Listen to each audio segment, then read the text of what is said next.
हम जो देते हैं श्री माता जी से वही पाते हैं। सहयोग में आने से पहले मैंने कभी भी किसी प्रकार का कोई दान नहीं दिया था।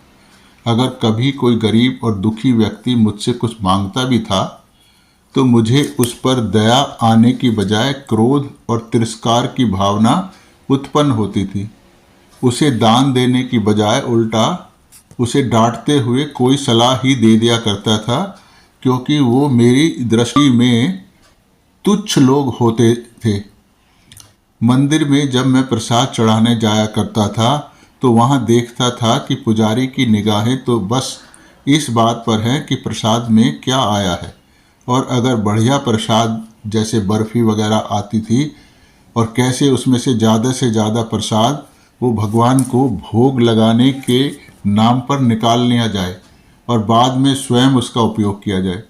इस बात पर कभी कभी पुजारी से मेरी कहासुनी तक हो जाती थी, क्योंकि मुझे कभी भी ये बात समझ नहीं आती थी कि भगवान स्वयं तो कुछ खाते नहीं हैं, इसलिए उनकी मूर्ति के आगे इतना प्रसाद रखने का कोई औचित्य ही नहीं है। यह प्रसाद तो केवल उनके प्रति अपनी श्रद्धा व्यक्त करने का एक तरीका है। परंतु सहयोग में आते ही मेरा हृदय परिवर्तन हुआ और मेरे हृदय में भी दया, ममता, प्रेम आदि अच्छे गुणों का उद्भव हुआ। अब दूसरों के दुखों को देखकर उनके प्रति तिरस्कार की भावना आने की बजाय उन पर दया की भावना उत्पन्न होने लगी, और इसी भावना को श्री माता जी द्वारा मुझे प्राप्त हुए अनगिनत आशीर्वादों ने काफ़ी बढ़ा दिया। मेरे क्लिनिक में कुछ गरीब रोगी भी आ जाते हैं, जिनका इलाज मैं प्रायः कम पैसे में या बिल्कुल मुफ्त ही करता हूँ। यह सब उन लोगों के प्रति एक सामान्य करुणा का ही भाव होता है, परंतु कभी कभी कोई इतनी लाचारी भरी अवस्था में होता है कि उसके प्रति स्वतः ही करुणा उमड़ पड़ती है। जनवरी की कड़कड़ाती ठंड में जब लगभग तापमान 4 डिग्री या 5 डिग्री सेल्सियस होता है तो एक रोगी ने मेरे पास इलाज के लिए आना शुरू किया। पहले दिन जब वह आया तो उसके शरीर पर केवल एक फटी हुई कमीज ही थी और बदन ठंड से कांप रहा था, जो कि उसकी बीमारी का कारण भी था। कारण पूछने पर उसने बताया कि मालिक इतने पैसे नहीं देता है कि वो कुछ गर्म कपड़े खरीद सके, के लिए भी उसने पैसे नहीं दिए हैं। यह सब सुनकर और देखकर मेरा मन करुणा से भर गया और मैंने उससे अगले दिन फिर आने को कहा।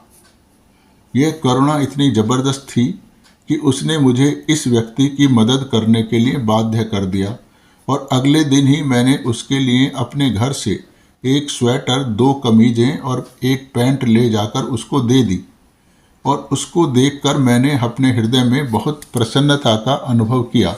अगले दिन ही एक व्यक्ति जिसका गंभीर रूप से बच्चा मेरे इलाज से ठीक हो चुका था, और वो भी बहुत दिन पहले ठीक हुआ था, आजकल उसका मेरे पास आना जाना बिल्कुल भी नहीं था।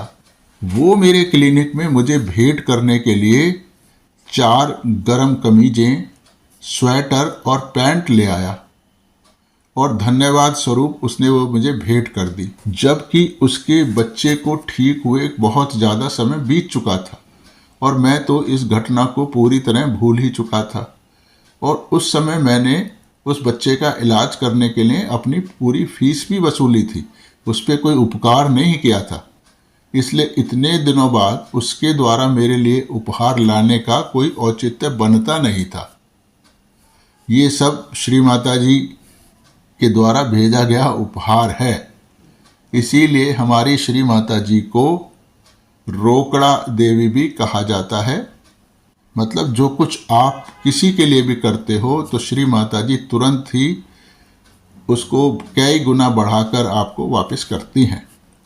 अगर आप किसी का मदद करते हो तो आपको मदद मिलती है, किसी को धन देते हैं तो आपको धन मिलता है, किसी को सहयोग में आपकी बताते हो तो आपको सहयोग में प्रगति मिलती है।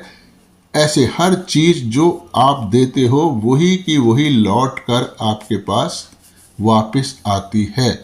इसलिए आप जो अपने लिए अच्छाई चाहते हैं हमेशा दूसरे के लिए आप वो अच्छाई दें। सम्मान चाहते हैं तो दूसरों का सम्मान करें, धन चाहते हैं तो धन दान करें। अगर आप चाहते हैं कि बहुत मेरी आध्यात्मिक उन्नति हो तो लोगों को आत्म साक्षात्कार दें।